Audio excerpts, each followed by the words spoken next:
Tonight on Frontline, hundreds of people are put on parole every day, and many of them wind up back behind bars. It is not unusual for parolees to come back once or twice once they're out. They didn't commit a new crime, but they're violating the rules of their supervision. Like right now, even going in this store, I can end up back in jail. And I'm only getting a coffee. But many states are trying to break the cycle. It's giving me every reason to lock him up, and I'm still working with him. Really didn't know it was that serious, I thought. It's extremely serious. You're also going on GPS today. Filmed over a year and a half. Why would you do this to somebody? So my life is pretty much ruined for the next 3 years.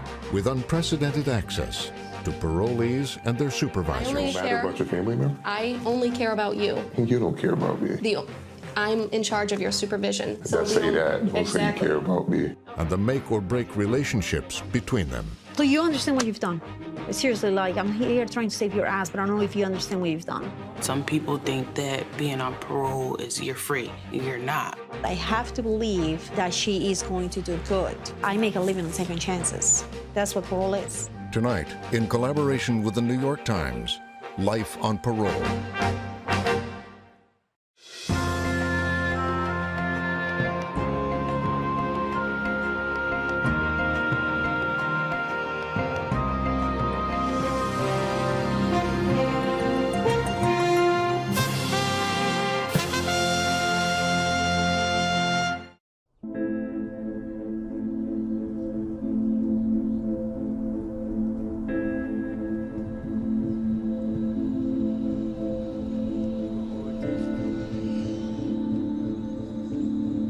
For a year and a half, we followed 4 people in Connecticut as they left prison and were put on parole. I've been incarcerated for a little over 8.5 years. The judge gave me 10 years. I thought it was the end of the world. And here I am. 10 days, I'm gonna be walking out the door. Starting my life over. The state is trying to use parole as part of an effort to reduce its prison population. When I get out, hopefully I get out of here, stay out of here. I've been here before, so it's easier said than done. It is now giving parole to more of its prisoners than ever before. What are you going to do differently to stay out? Is abide by all the rules. Always good. All right, good luck. Thank you. You're welcome. The challenge is how to keep them from returning to prison. I'm proud to be graduating a prison drug program today because I did it with all you gentlemen. And I've been waiting for this day for the past 21 months. Next stop outside. So, pretty sure I'll see you there.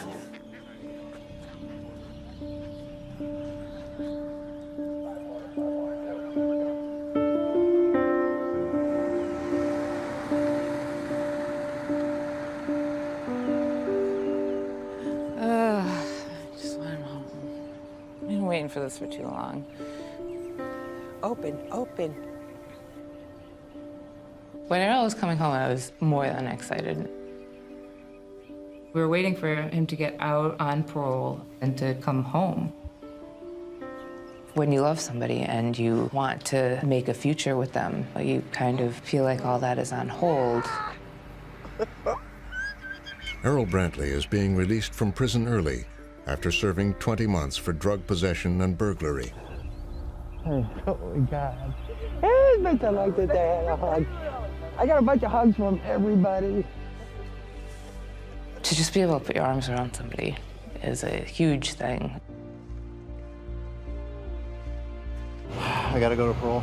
Do we know where that is? 100 Sheldon Street, Hartford, Connecticut. I don't even feel like I woke up in prison this morning, you know? I've been coming to prison since 1999 now, and I've been in and out of jail 11 times.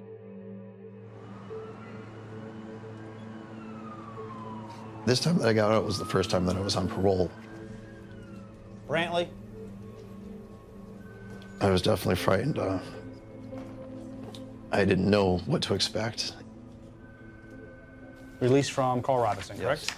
Parole sentence with like a little less than 4 years. Errol's parole officer is Mark Paulich. He's been a parole officer for 18 years. So what was your crime over there? Burglary. Burglary? Yeah. Is that kind of your thing, or? No, not at all. I was for drugs. All right, and drug of choices? Heroin. Mr. Brantley, you can just read, had a long, long history of opiate addiction. And if you're in this business long enough, you know the chances are at some point it will rear its ugly head. So now he's on your watch. So you gotta make sure you're dotting I's and crossing T's, that's for sure. So what we're gonna do today is I'm gonna have you review these conditions now. So what I need you to do is read everyone and make sure you understand each condition and then sign at the end. Among the conditions of his release, Errol will have to undergo mandatory drug testing, and he's barred from contact with prior victims, which includes his girlfriend, Catherine. I mean, is long-term planning with your mom at that address, or are you going to kind of look to get on your feet? No, I want to go get a back job? home. I don't live with my mom. I actually live with my girlfriend, That's Catherine. why I'm asking. But there was a problem at the jail. They said that she was a victim, and they took her off of my visiting list after like 17 months. Mm-hmm. Who's the person? Catherine Eaton. Well, was she a victim or not? No, she wasn't. What are they saying she was a victim of? Burglary. Did you ever burglarize your own house No. that she lived in? Did you ever Yeah, I took my TV to the pawn shop. The Department of Corrections has a policy. When an offender is released, they can have no contact with previous crime victims or co-defendants. She called the police on him. She got him incarcerated and at least got him sober or cleaned up for a while, but she then created the situation in the department's eyes that she was a crime victim because he took her TV set. There's no staying overnight there, there's no nothing. Yes. Yeah, following you out.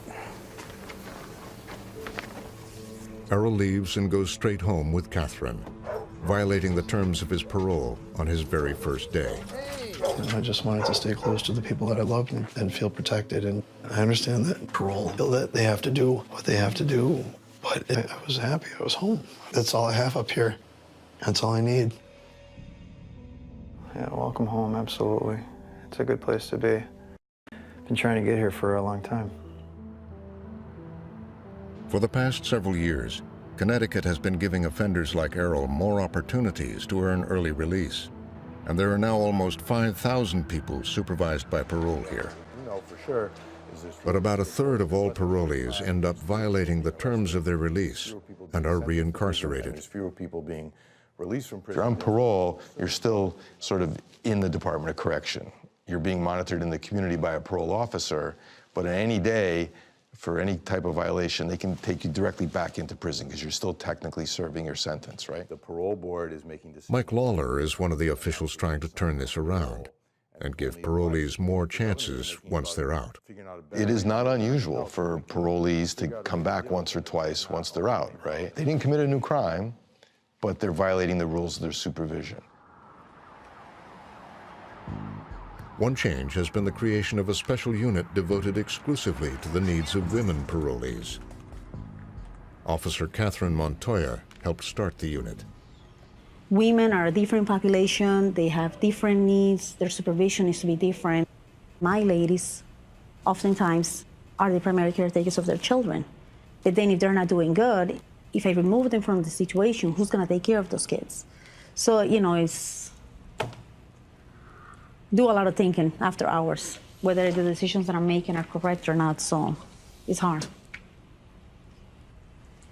So Jessica, I haven't met her yet, but I read her case. She came in when she was 18 years old. She's gonna be doing 5 years of parole with me. This is a pivotal time for her. She needs to make a decision right now, whether this is just a one-time deal that happened in her life and she's gonna move on from this, or whether she's gonna be a returning customer, someone that keeps coming in and out of the system. I did 10 years.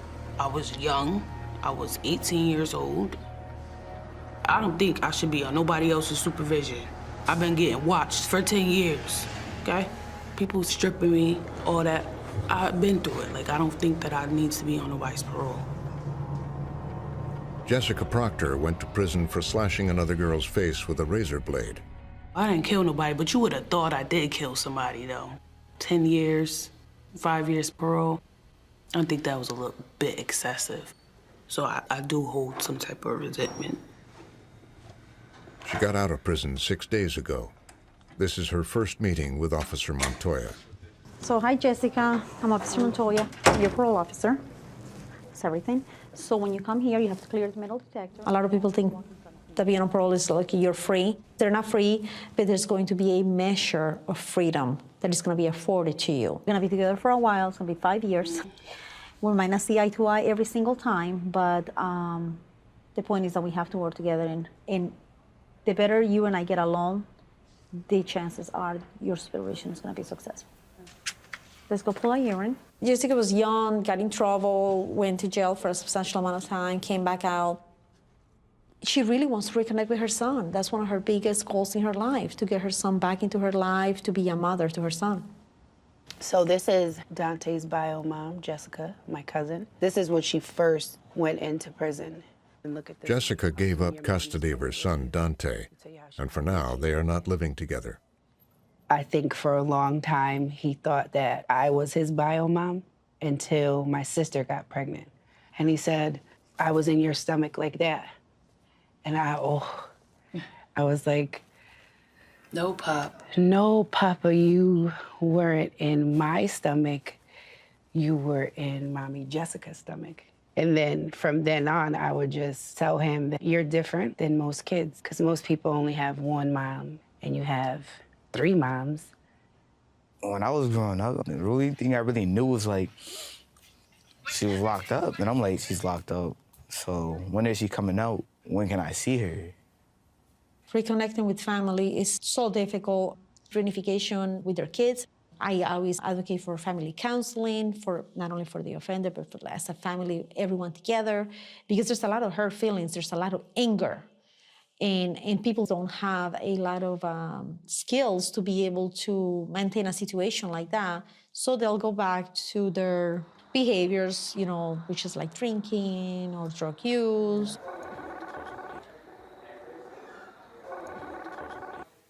Hey, Daddy. Hi, Peanut. What'd you do today?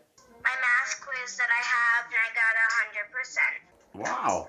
Proud of you. And picture day is tomorrow. Yeah, I know. You're going to send me some pictures when they get developed. Rob Sullivan is beginning a month-long stay at this addiction treatment facility. For many parolees, Connecticut requires intensive drug and alcohol treatment as a condition of their release. Daddy's discharge date moved to May 7th now. Daddy won't be in the halfway house. He'll be home. Yay! Well, I'll call you at 8 and say goodnight. Okay, I love you. Love you, Chewy. Bye, Daddy. Bye, baby. Daddy drew me this recently, and then he also drew me this one.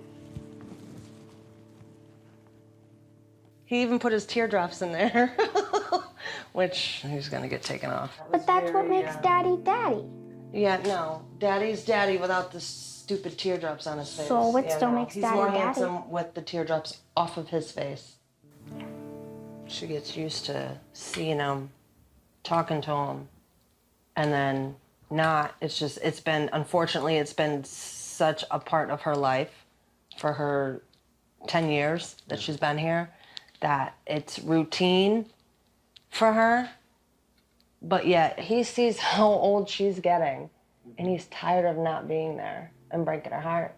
So it'll be like May 6th when he'll be home. It means Daddy's gonna be home sooner than we expected. And for what? For my birthday. What a birthday present that's gonna be, huh? He wasn't there for my 10th, but my 11th is still important. So all my birthdays are important, so he'll actually be here for my 11th. And that's special to me. It's hard, especially on a young kid, young girl that, is going into her teenage life. A lot of children want both parents, Right now I'm trying to make it up to her, and that's by changing. All this is stuff that I bring from jail.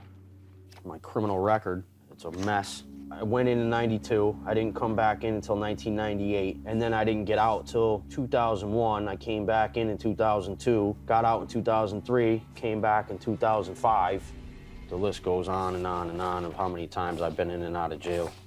With all these convictions and charges, it's gonna make it almost impossible for me to find a job, and pay child support, which I haven't done in years. I know I'm a scumbag in that aspect. $53,277, $26,156, and $25,935 for a total of over $100,000. Where the hell am I supposed to get $100,000? Win the lotto? I have a real bad drug and alcohol problem, but it's cheaper for me to buy a beer some nights for $2 and get drunk and forget about all my problems. And that's when I end up committing another crime. Sometimes I do it just to go back to jail, because it's easier to live.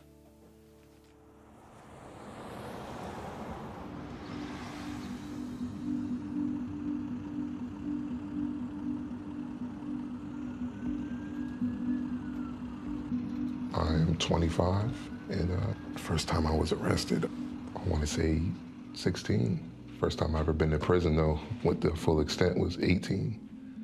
I grew up seeing people getting robbed, stealing, selling drugs, shootings, stabbings, fights. When you grow up a certain type of way, it's a way of life.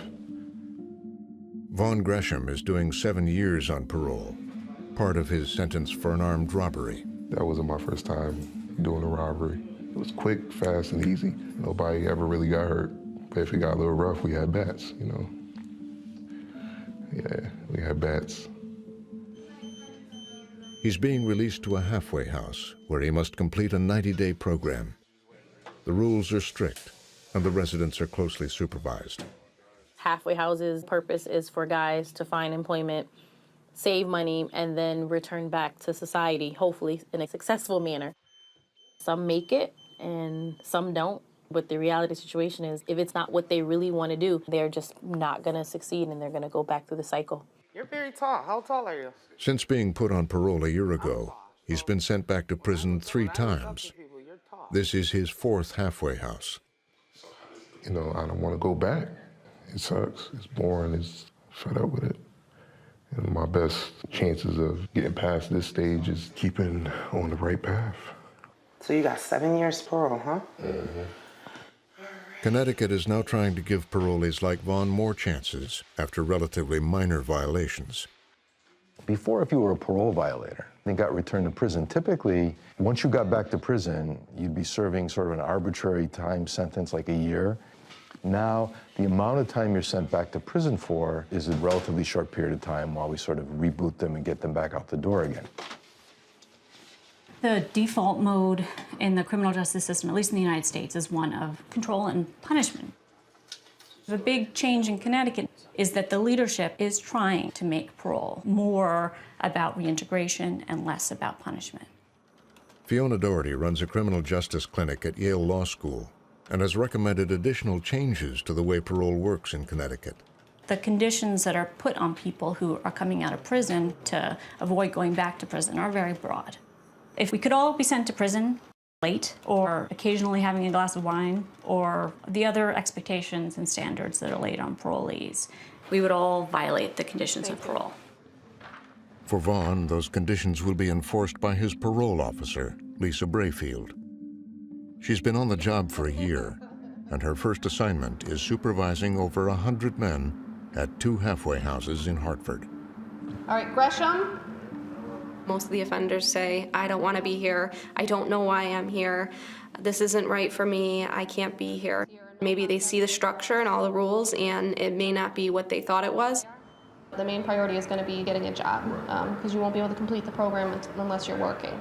The rules and regulations that are given to parolees are straightforward, and they're all spelled out even before an offender is released from prison. Maybe it's challenging for different people, but I don't think it's hard. If they want to make it work, they can. You have any questions, concerns, issues, comments? Nope. All right. Nice meeting you. Have a good one.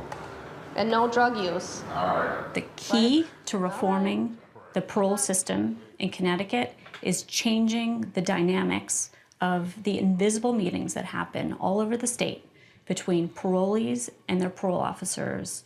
If the atmosphere in those rooms is reflective of the reform vision of the top, then change in Connecticut will happen. And if it's not, it will be very hard to make change stick.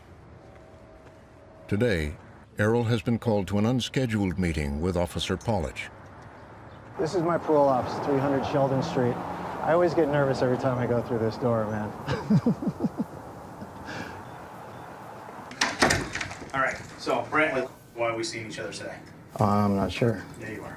I hold in my hand a lab report with your name on it. Yeah. Is that starting to drag you into No. remembrance? Yeah, absolutely. Okay, so why didn't you Yeah. tell us to say that off the rip then? How much did you use? 3 bags.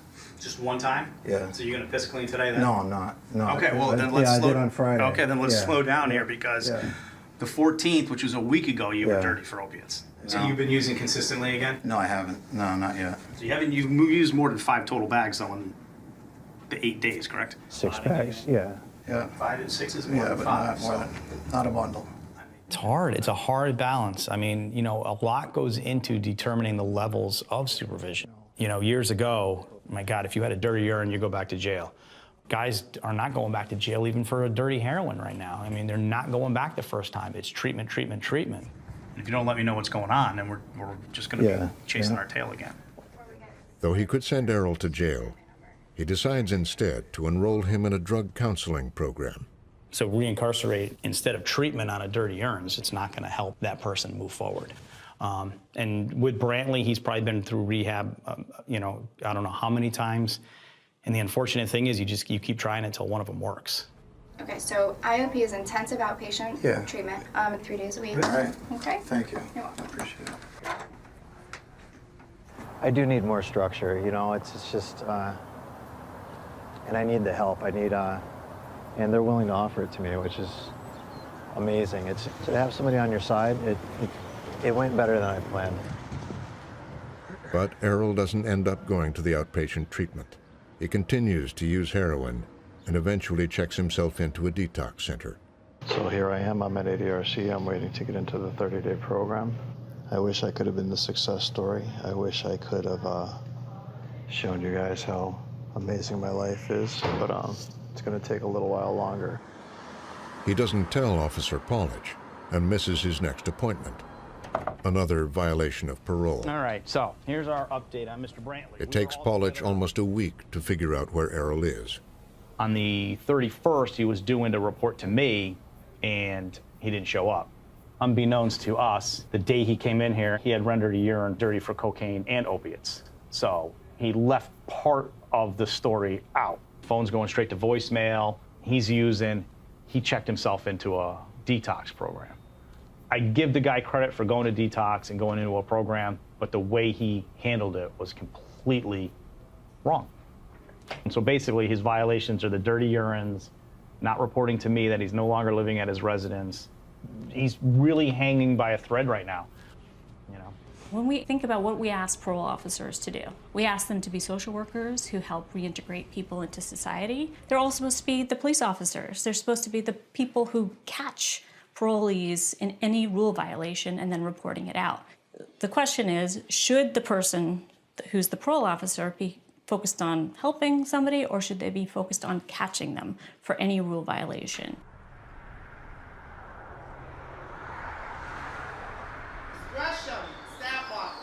Vaughn has been at the halfway house for 10 weeks now. He's going to a meeting with his parole officer with the hope of moving into an apartment. They informed me like, hey, all you need is an apartment and a job. I had got a job as soon as they told me that. And the apartment was already ready. She was just waiting on me to get out. Officer Brayfield has to approve his request. And we submitted his address, right? Yeah, I mean, that's not gonna go through. I have another address. I'm sorry? I have another address. Okay, well, we're not gonna submit it yet. No? No, Why? because I just wrote you a misconduct. You're not in compliance with the program. You need to be in compliance with the program and working in order to be eligible to leave. And how long is that going to take? I don't give a time frame. Days earlier, Vaughn was late coming back from a job training program. Okay. So what did you do when you left school? I went to the house. What house? My house. Okay, and were you authorized to do that? No. Okay. So public safety is our #1 priority, because if they have a history of using drugs and going out and burglarizing people or being violent, we need to make sure that we don't allow that to happen again. So I have a misconduct for you. You are going to have limited community access for 2 weeks. and you'll have to complete 10 hours of extra duty in the house. You seem really irritated right now. I am. All right, so you're still working, right? Mm-hmm. Any drug or alcohol use? No. All right, so any other issues, questions, concerns? A lot of issues, no questions, a lot of concerns. Okay. Do you want to elaborate? No. Okay. So, 2 weeks starting today. I'm all set if you are.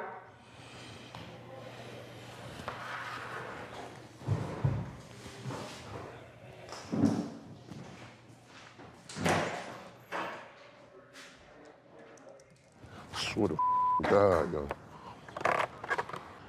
This look like, man. What? Man, I gotta like the live too. I'm not about to stay in this day all day. What? Go back to work, come back here. Come on, what the is that? That's not even real life. What's going on, man?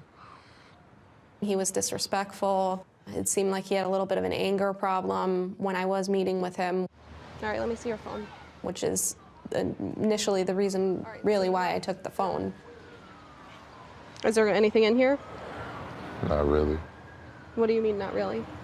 Nothing. Just texting. Texting? Yeah. Okay, I'm gonna look through this. I'll give it to you in a little while. I'll give it to you in a little while. Do you have any other passwords on here? Yeah. I can't see what you're doing here. I'm taking it off right now. All right, I'll see you in a minute.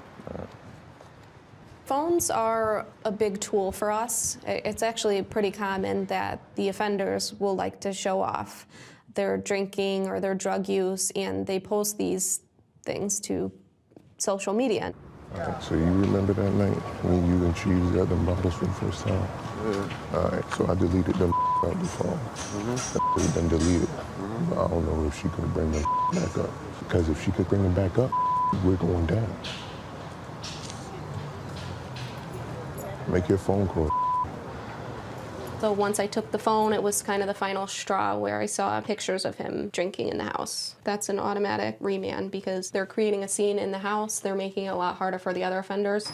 All right. Why are you so upset right now? I was told I was going to leave after I get a job. I got a job. If you were compliant with the program. Yeah, I didn't think that was going to be a problem.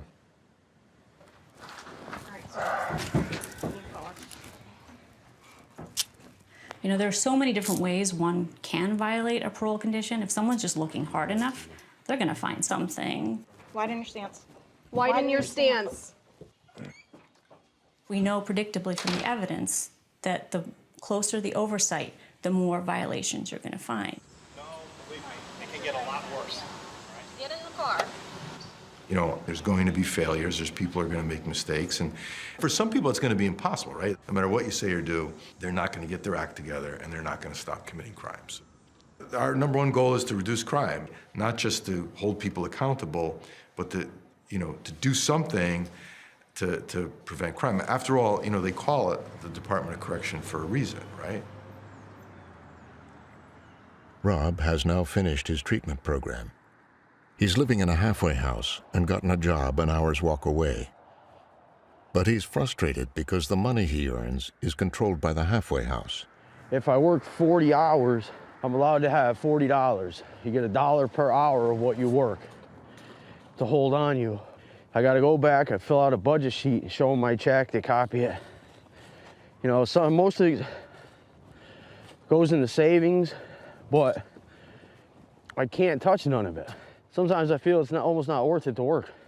Like my daughter sent me a picture. She wants a pair of sneakers for basketball. And I can't buy them. I told her I can't buy them. I'm not allowed to touch my money. Whenever Rayanne has needed something, if I had the money, she always got it, no matter what it was, and it made me feel good. At that point in time, being on parole, they were dictating to me what I could do with my money that I earned. It was totally embarrassing. Rob also needs approval from the halfway house to go anywhere other than his job. Like right now, even going in this store, I can end up back in jail just for going into a store to get something. And I'm only getting a coffee. You can't do anything without permission. I would have to fill out a pass. If I got caught in the building, that's a stipulation, it's a violation of parole. I could have went back to jail for that. You know, last week I got to the point where I told the director, you know what, I'm better off sometimes in jail. I don't got to deal with all this bull. You know, when I was at the halfway house, I couldn't see Rayanne at all. You know, my daughter, it hurt. You know, it was hard. I went to work, and Kelly actually brought her to my job to see me, you know, for my birthday, and it surprised me. Hey, baby. Don't cry. It's like you have to be secretive. You have to be sneaky. You know, even though you don't want to be, it's like you have to be. I love you. All right, let's drive down the street, okay? As the weeks go by, Rob is increasingly angry. You guys want to know how I feel sometimes? Right now, I'm pissed the off. I gotta please the halfway house so I can go home. I gotta go to 7-Eleven, get me a coffee. Even though I'm not supposed to. Because I really don't give a right now. After 2 months on parole, Rob has had enough. He flees his halfway house and is declared a fugitive. Friday in the halfway house, I went to work. They told me they didn't need me anymore.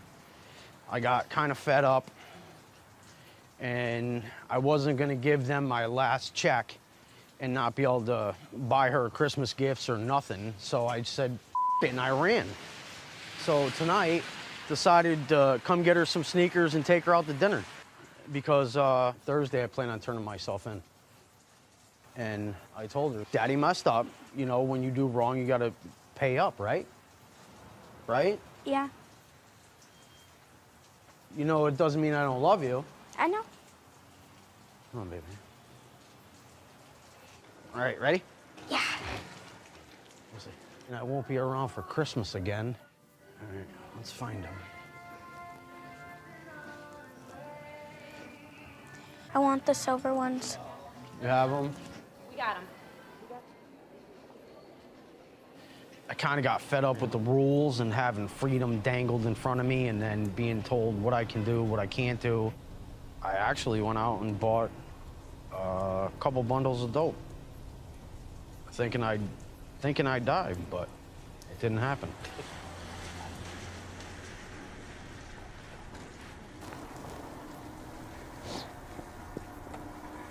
I love you. I love you too. Don't cry. Come here. Why are you crying? You know you can tell me anything, right? Hey, you can always tell me anything. I know. I will see you soon. I know.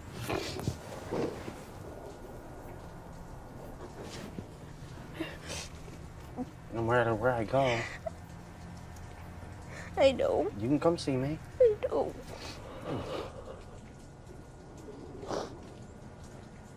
I love you. I love you too.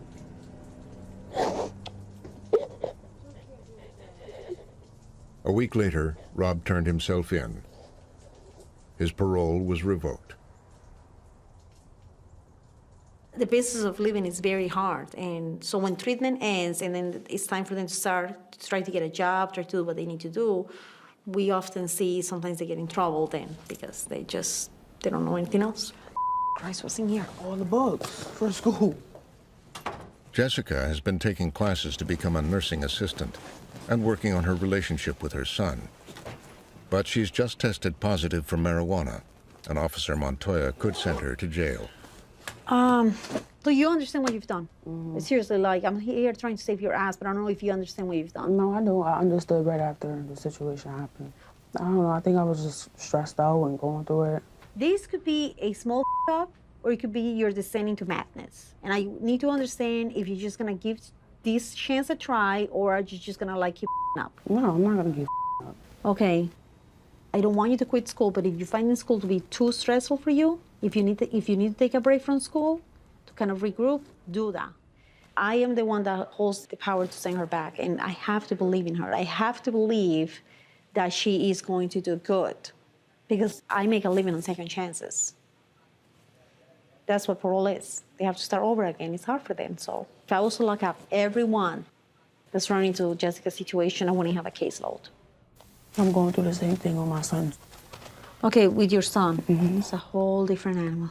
My whole incarceration, he's been a second honor student, and now he's messing up.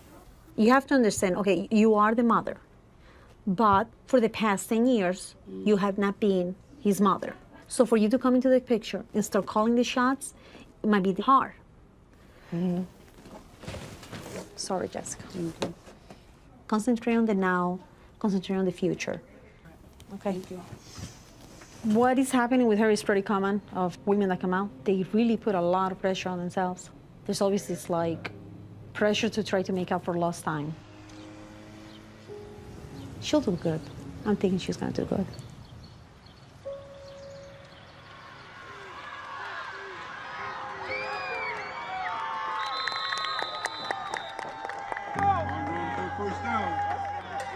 Six to 18. Jesus. Well, when I went to my son's game, I was excited. I was emotional. I was there for the first time, and I should have been there his whole life. So that was what was bothering me. Number 24. I can't believe how big he is. Well, come on. What is y'all doing? I think that's the driving force in Jessica. She really wants to be a good mother. Dom. Come on, guys, Dante. Dante, you good? She wants to fix the mistakes of the past. And I feel bad because she went in so young and she was denied the opportunity to raise her son. I love you. Call me later, okay? He's not happy. He is not happy about this game. I just give him his space because he's just like me. So, you know, when we're angry, we don't like to talk. We don't like to be bothered. We just need to be left alone for a little while.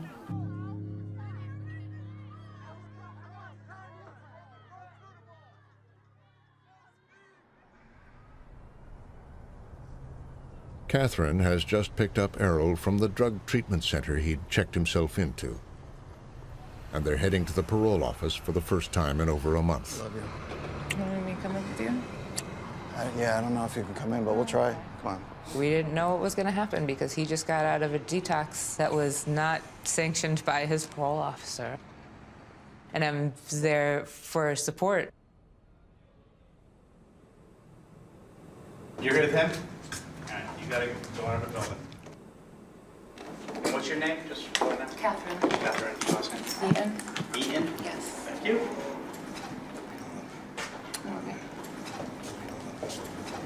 Brantley, so I'm clear. Is that the person you're trying to get Yes. your residence with? Yes. Okay, understand it. Contact with previous crime. I have that to was- take this don't, apart. Huh? Don't start to again with me. I have to okay? take this off. I don't care about that Okay, thing right now. all right. When I'm telling you something and you know what, go have a seat. You guys come No, I'm ready, man. No, I'm sorry. you're about not that. ready now. Don't friggin' tell me when you're ready. This gives me every reason to lock him up, and I'm still working with him.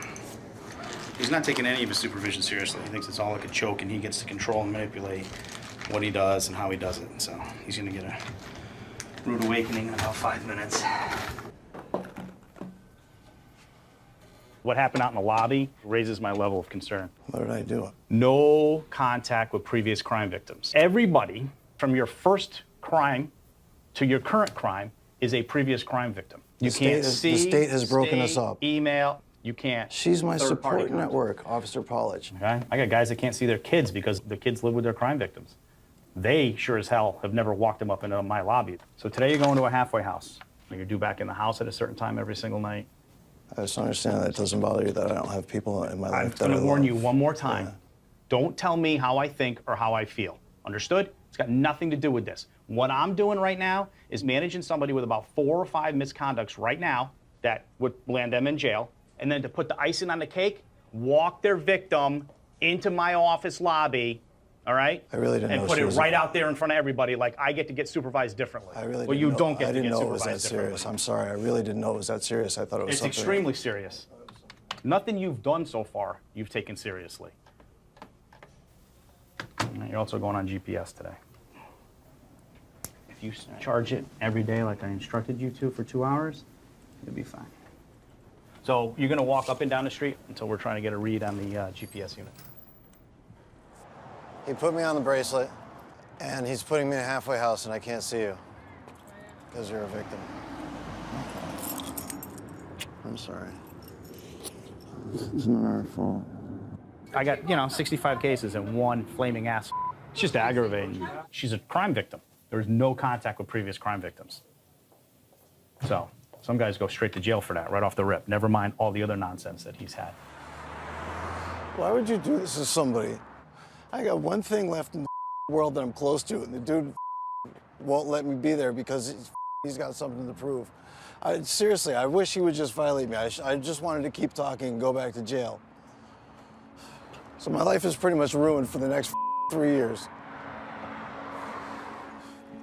In the past, parole officers felt that their main responsibility was to keep on top of the offender, and if and when they violate the rules of parole or commit new crimes, return them to prison. And that is changing.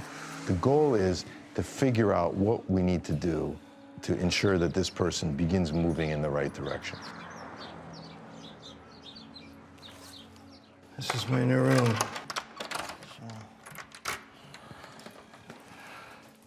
It's very small. Home sweet home. Cheney House was my first time in a halfway house ever. I was crestfallen. Needless to say, I was very, very hurt when I saw the neighborhood that the halfway house was in, because it was the neighborhood that I bought heroin in. So this is the neighborhood they put a recovering heroin addict in. Here are some heroin baggies that litter the streets here. This is one of many heroin locations in this end of town. And it's not that I'm tempted, but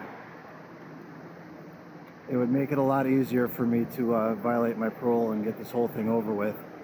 Because right now, going back to jail and finishing my time seems a lot easier than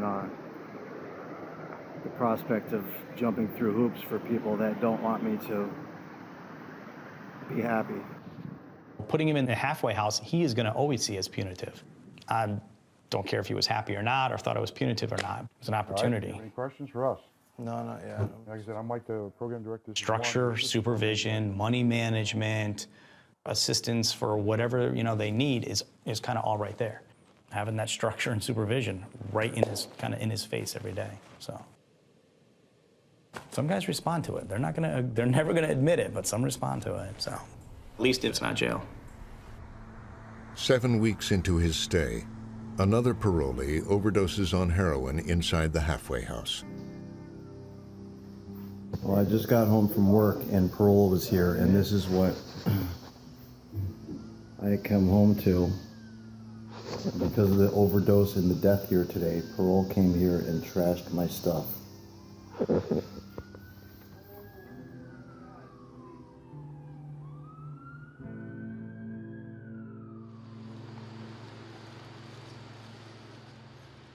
The day after Vaughn was sent back to jail, Officer Brayfield arrives to serve him his papers.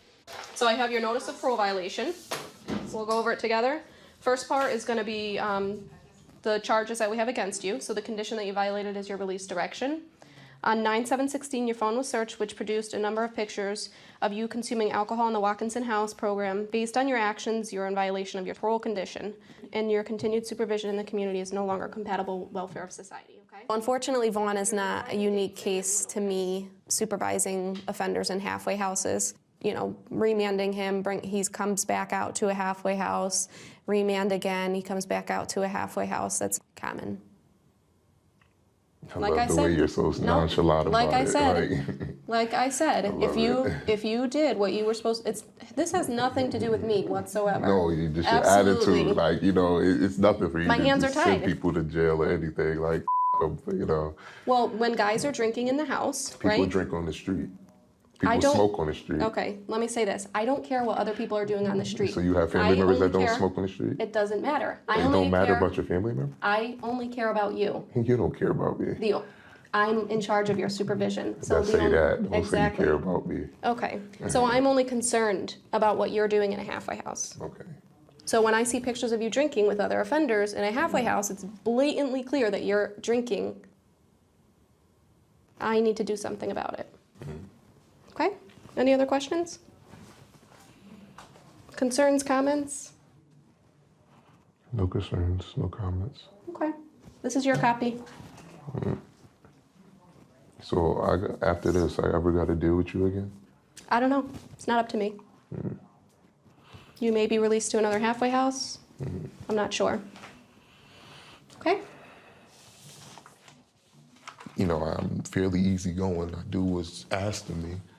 And one little, you know, a drink that doesn't even cause any harm to anybody basically brings hell upon me. Like, but I don't understand that. I don't understand that.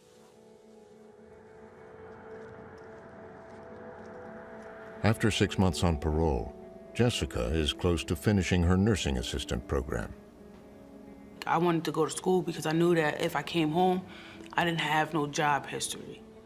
When I was younger, I wanted to be a doctor, so the best thing for me to do right now was to do CNA. I came home with a plan and I actually stuck to it. I didn't let little minor setbacks throw me all the way off. They knocked me off a little bit and I got right back up and kept it moving.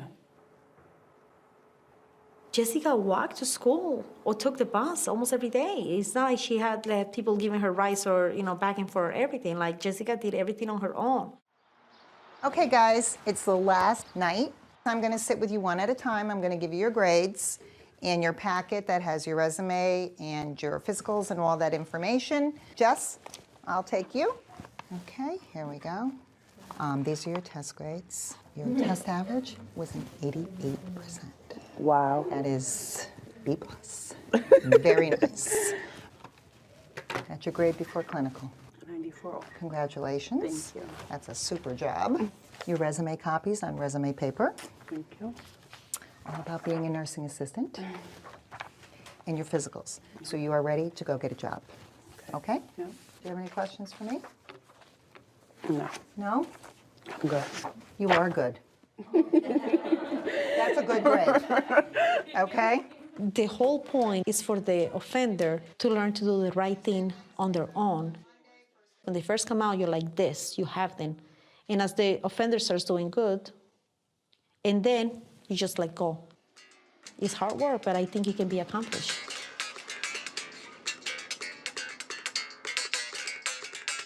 Errol spent 3 months at the halfway house. I love this place too.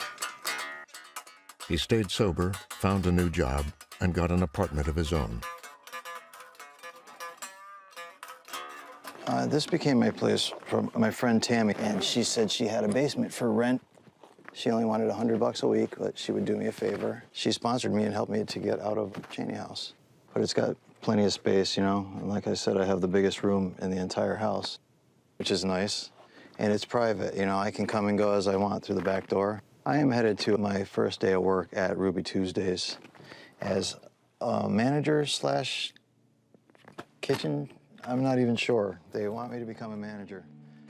He's got a skill set. He's a smart guy, so there's hope. You just could never say, wow, look at this case. This guy's got no hope. Put him in your no hope pile. It would be very hard to do this job 40 hours a week, you know, month to month, year to year, decade to decade, if you just really had like a no hope pile. I don't have a no hope pile.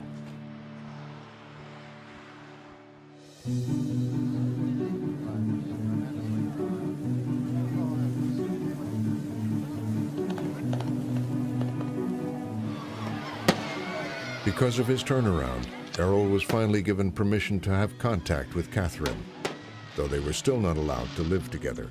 That was our first summer together. We decided we were definitely going to get married. Just more recently decided that we'd like to have a family. So it's all I look forward to.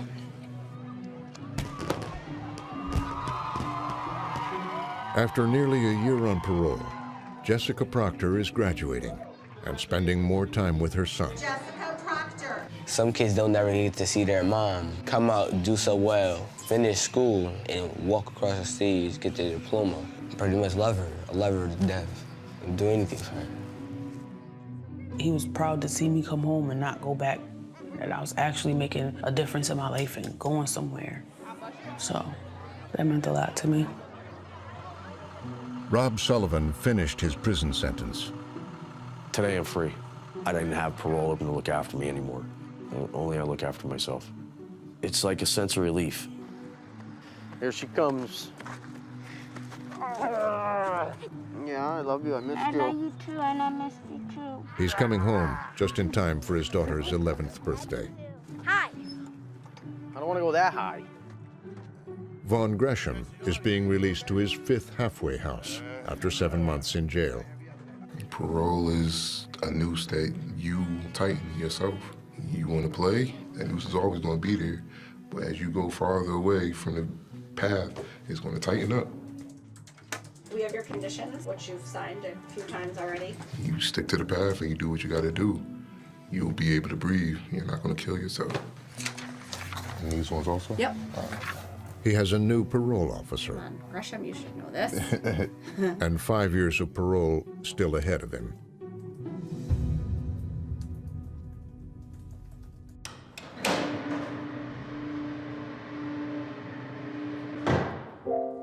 A little over a year after Errol and Catherine were given permission to be together, Errol started using heroin again. They got into a fight about going to rehab, and she called the police. I feel ashamed for you to have to come and see me here because, you know, I was doing so well. And it's just, it's an absolute and total regression. I don't know if it's apropos, if it's bittersweet, if it's gonna help to tell the story, you know, I don't know.